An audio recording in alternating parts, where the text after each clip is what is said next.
नमस्कार श्रोते हो. ज्ञान माहिती मनोरंजनाचं नवीन दालन हिंदवी रेडिओ 89.6 रिअली साऊंड्स गुड सातारकरांसाठी एक नवीन व्यासपीठ. श्रोते हो, आपल्या अतिशय लोकप्रिय ठरलेल्या चर्चारंग या कार्यक्रमात आज आपण एका अवलिया व्यक्तीला भेटणार आहे, ज्याचं नाव आहे सुनील भोयटे. सातारा जिल्ह्यामध्ये अतिशय परिचित असणारं हे नाव. सुनील भोयटे हे मानद वन्यजीव रक्षक आहेत. ते संस्थापक अध्यक्ष आहेत ड्रोंगो निसर्ग संशोधन व संरक्षण संस्था सातारा. त्याचबरोबर संस्थापक अध्यक्ष आहेत महादरे इकॉलॉजिकल रिसर्च इन्स्टिट्यूट. वन्यजीव रक्षण, वन संरक्षण आणि लोक उपजीविका या विषयावर राज्य ते राष्ट्रीय आंतरराष्ट्रीय समित्यांचे सदस्य ते आहेत. त्याचबरोबरीनं संशोधक आहेत. 22 ते 28 अशा वेगवेगळ्या राष्ट्रीय आणि आंतरराष्ट्रीय शोध पत्रिकांमधून त्यांचे शोध निबंध प्रसिद्ध झालेले आहेत. त्यांनी वैशिष्ट्यपूर्ण म्हणजे त्यांनी 5 नव्या वनस्पती व पशुपक्षी प्रजातींचा शोध लावलेला आहे. असे हे साताऱ्यातील जैवविविधता या विषयामध्ये प्रामुख्यानं कार्यरत असणारे आमचे मित्र सुनील भोयटे हे आज आपल्या स्टुडिओमध्ये उपस्थित आहेत. आपण त्यांच्याबरोबर गप्पा गोष्टीमधून त्यांचा संपूर्ण जीवन प्रवास आणि या साताऱ्यातील जैवविविधते संदर्भात त्यांची असणारी मतं ही जाणून घेणार आहोत आजच्या गप्पांमधून.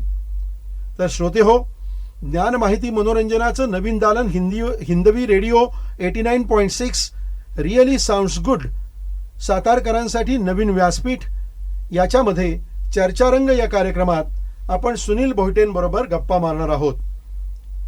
हिरवे हिरवे गार गालीचे हरित तृणांच्या मखमालीचे त्या सुंदर मखमालीवरती फुलराणी ही खेळत होती. श्रोते हो, बालकवींची ही अतिशय जगप्रसिद्ध असणारी एक कविता आपल्या सगळ्यांना माहिती आहे, ज्याचं वर्णन आपल्या साताऱ्याला, निसर्ग संपन्न साताऱ्याला अगदी हुबेहूब लागू पडतंय. आणि या अशा निसर्ग संपन्न साताऱ्यामध्ये फुलराणी ही खेळत होती या फुलराणीप्रमाणे निसर्गाच्या सानिध्यात एकरूप झालेला आणि त्याच्यातच हुंदडणारा असा आमचा अवलिया मित्र सुनील भोयटे यांचं मी हिंदवी रेडिओच्या वतीनं पहिल्यांदा स्वागत करतो. नमस्कार रसिक श्रोते हो. नमस्ते. साताऱ्याची जैवविविधता, जसं आपण आता वर्णन ऐकलं बालकवींच्या या निसर्ग कवीच्या कवितेतून, त्याप्रमाणे साताऱ्यामध्ये जर आपण बघितलं तर एक 2-4 किलोमीटर सातारा शहरापासून आपण बाजूला गेलो की आपण निसर्गाच्या कुशीमध्ये जातो.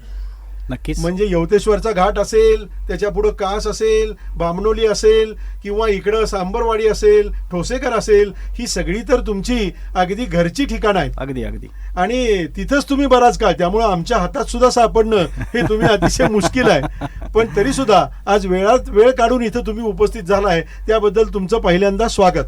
धन्यवाद. मग पहिल्यांदा गप्पा मारताना मला थोडंसं या पद्धतीनं विचारायचं आहे की सातारा जिल्ह्याची वैशिष्ट्यपूर्ण भौगोलिक रचना कशी आहे? नमस्कार रसिक श्रोते हो. मला खरं तर आपण नेहमी वेगवेगळ्या मुलाखतींमध्ये, काही वाचनीय सदरांमध्ये, पुस्तकांमध्ये वाचत असतो की प्रत्येकाला, म्हणजे मला असं वाटतं की हे तुम्हाला सुद्धा असं वाटत असेल की मी भारतीय आहे, भारतीय असल्याचा अभिमान असतोय, मी महाराष्ट्रीयन आहे, मी महाराष्ट्रीयन असल्याचा अभिमान असतोय. म्हणजे तो असायलाच हवा किंबहुना, का तर आपण या देशाचे सार्वभौम देशाचे नागरिक आहोत. परंतु मला यासह मित्रांनो मला सांगायला खूप अभिमान वाटतो की मी सातारकर आहे. आणि मला या सातारकर असल्याचा अभिमान मात्र मला हा तितकाच आहे की जितका मी भारतीय असल्याचा अभिमान आणि जितका महाराष्ट्रीयन असल्याचा अभिमान, मराठी असल्याचा अभिमान. Hats off Sunil, hats off. तर याचं कारणच असं मित्रांनो बघा, म्हणजे सातारा म्हणलं ना की आता तुम्ही आपण फक्त महाराष्ट्र राज्यापुरता विचार करूया.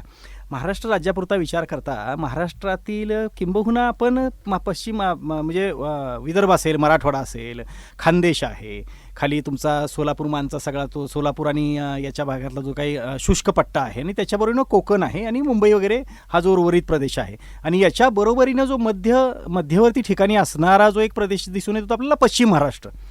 आता या पश्चिम महाराष्ट्रामध्ये सुद्धा सर्वदूर सगळ्या जिल्ह्यांमध्ये सगळी परिस्थिती एकसारखी नाही आहे. जो की आत्ता आजच्या मुलाखतीचा माझा पहिला प्रश्न होता की भौगोलिक रचना साताऱ्याची वैशिष्ट्यपूर्ण, म्हणजे विचारतानाच हे विचारले गेले की म्हणजे हे मान्य आहे गोष्ट आपल्याला की सातारकर हे एका वैशिष्ट्यपूर्ण भौगोलिक रचना असलेल्या ठिकाणी राहत आहेत.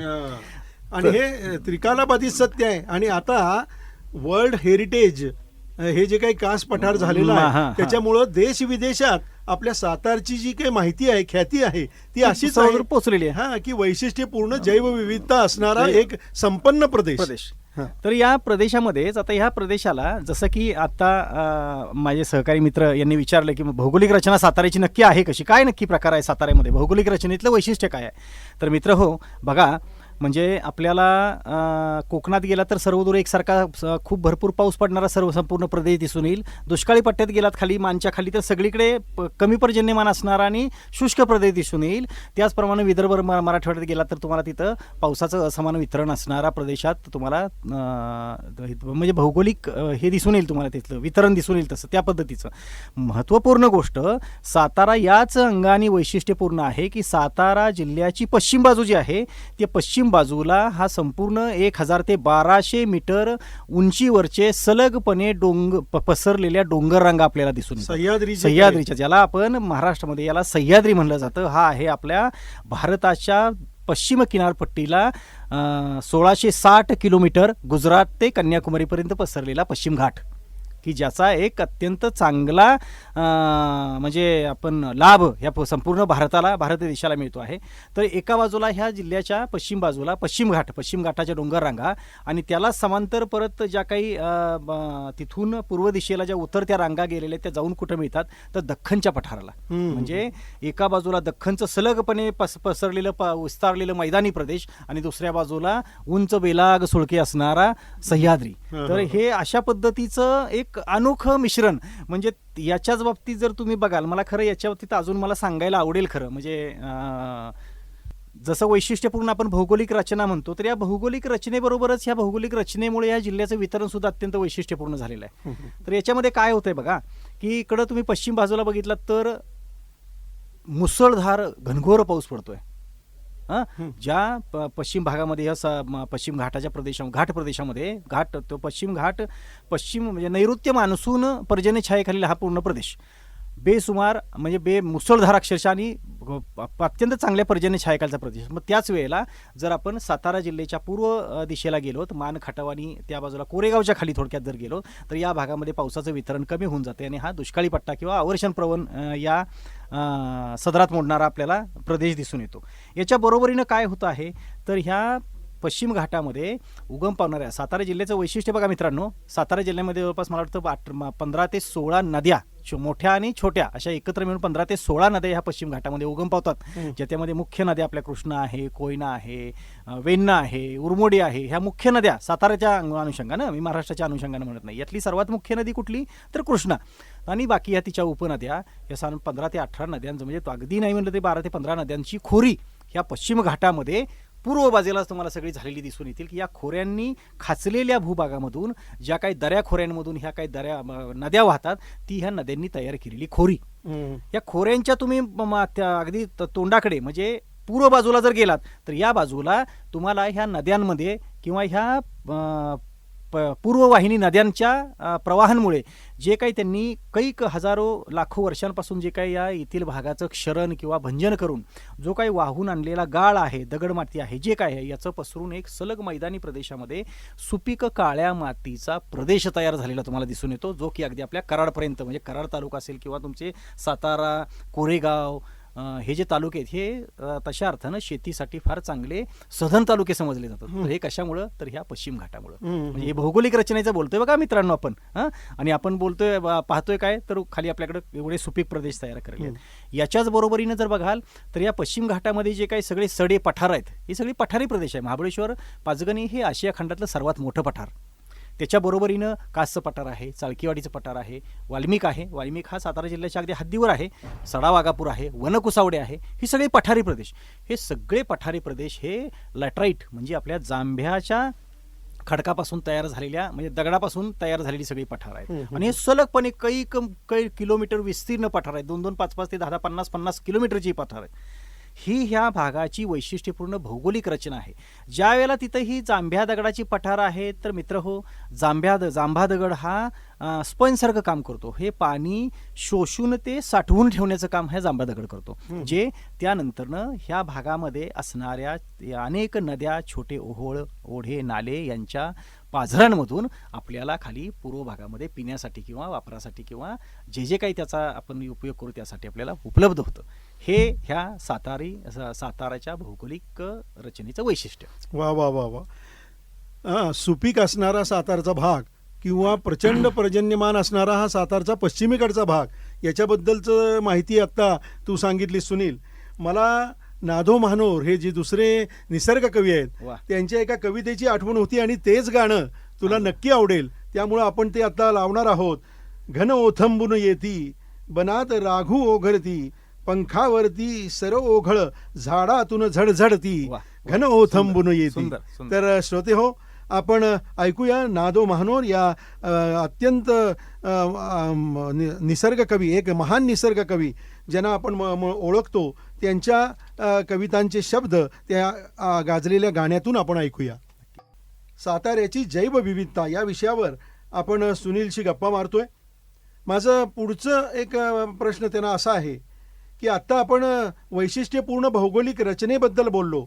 या भौगोलिक रचनेनुसार सातारा परिसरामध्ये आढळणारी जैवविविधता ही कोणत्या प्रकारची आहे याबद्दल थोडीशी माहिती आम्हाला सांगावी.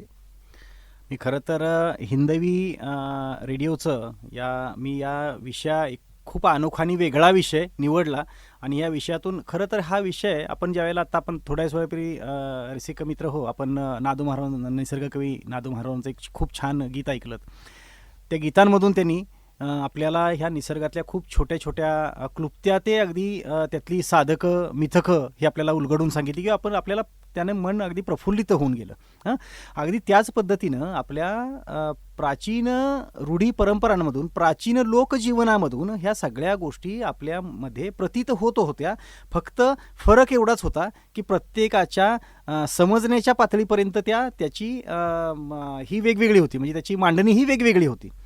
आता मी खरं तर हा एक खूप किचकट आणि समजण्यास तसा असाधारण शास्त्रीय विषय मी बोलतोय आज, की ज्या विषयावर मी आज मुलाखत देतोय. खरं जैवविविधता, साताऱ्याची जैवविविधता हा विषय जितका गहन तितकाच आपल्या पूर्वजांनी त्याला सोपं करून मांडलेलं आहे. आणि हे सोपं करून मांडलेलं मला वाटतं आजच्या मुलाखतीमध्ये मी तुम्हाला ते थोडंसं आणखी सोपं करून देण्याचा मी प्रयत्न करेन.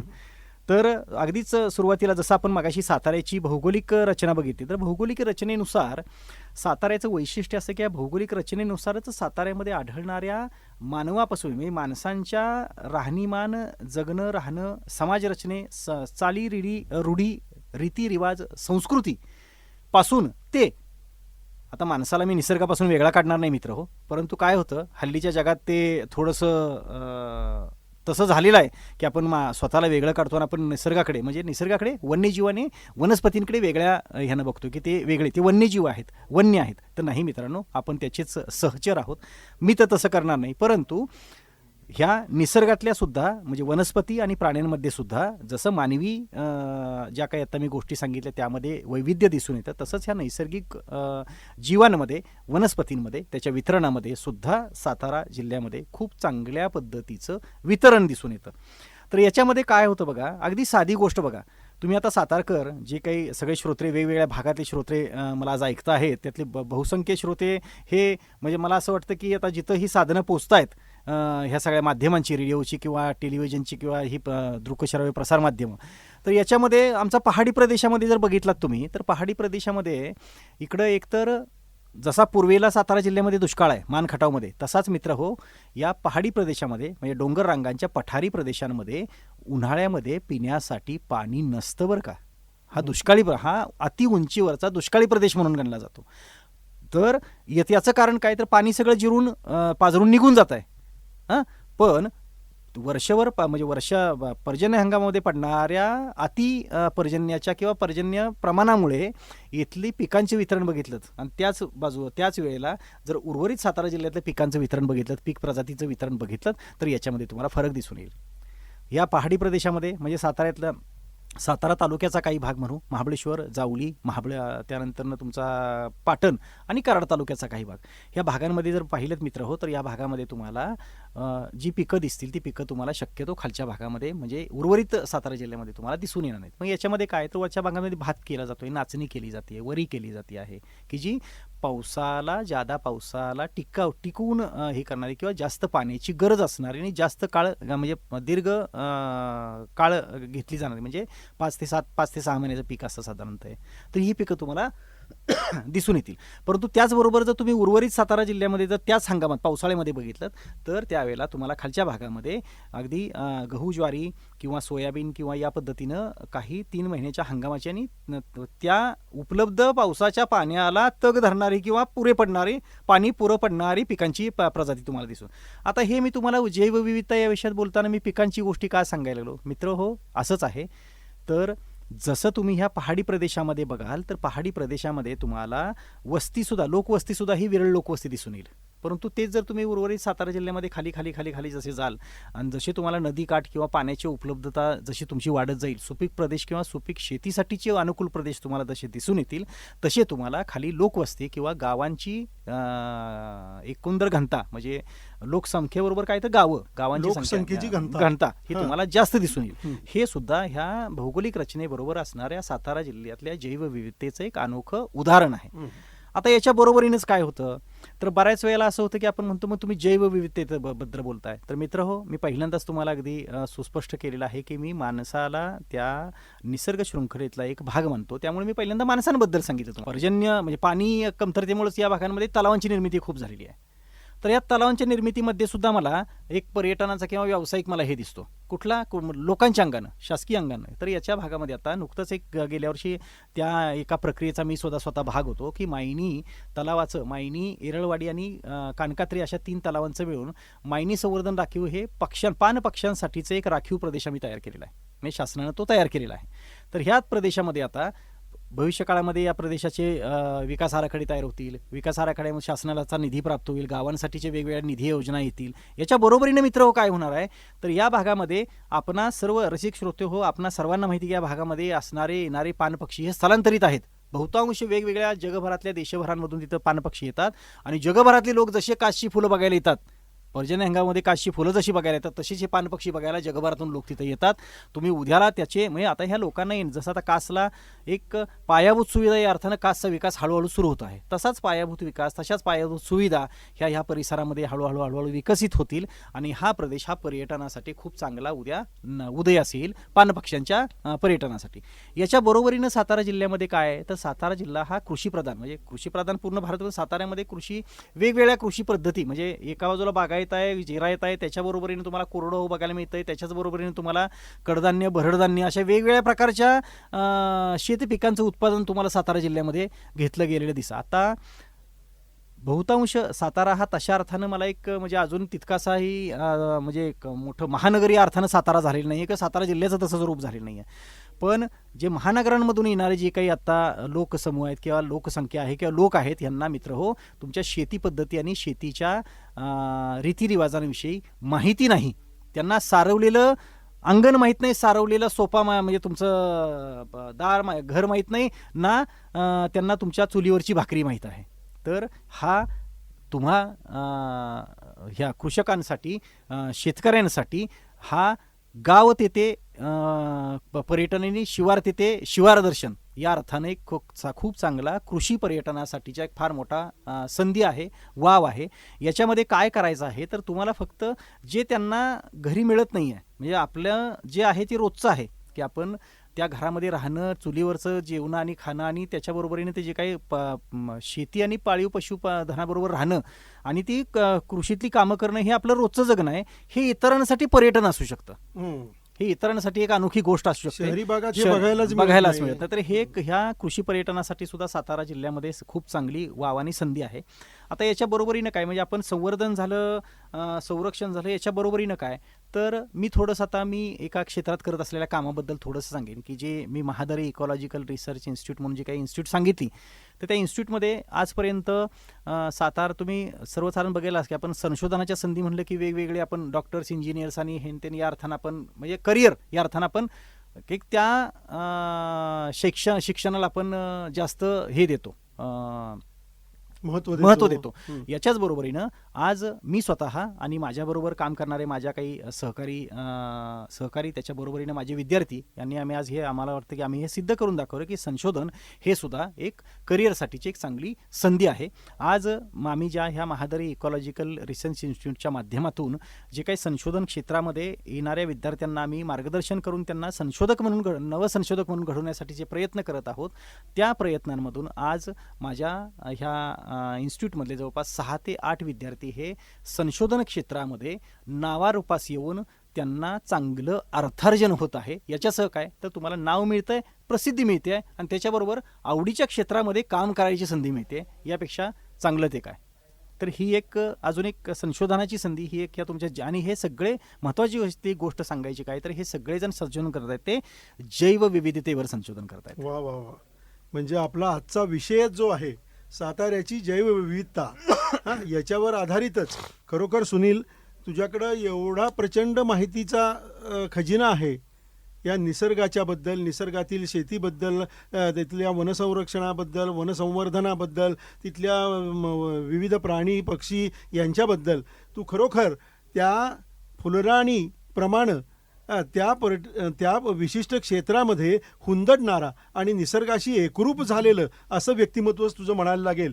तुझ्याकडच्या ह्या अनमोल अशा अमूल्य अशा ज्याला माहितीचा खजिना म्हणूया, या खजिन्यामध्ये आम्ही अक्षरशः चिंब पावसामध्ये जसं आपण भिजतो त्याप्रमाणे अक्षरशः भिजून चिंब झालेलो आहोत. रसिक श्रोते हो, याच्यावरच आधारित एक शेवटचं गाणं आपण या ठिकाणी ऐकणार आहोत. तेही देखील अतिशय उत्तम निसर्ग गाणंच आहे आणि त्यानंतर आपल्या या मुलाखत या ठिकाणी संपेल. मी सगळ्यात पहिल्यांदा सुनील भोईटे सर, तुमचं हिंदवी परिवारातर्फे, श्रीनिधी परिवारातर्फे हे अतिशय मनापासून आभारी आहे. मी तुम्हाला एक असं सुचवू इच्छितो की या पुढच्या काळामध्ये आपण कायम आमच्या हिंदवी रेडिओशी संबंधित राहा.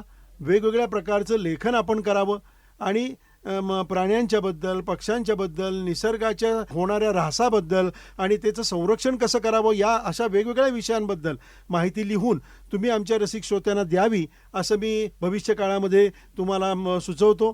तुमचे जे काही भावी संकल्प असतील, नवीन संशोधनं असतील, त्याला अत्यंत मनापासून शुभेच्छा देतो.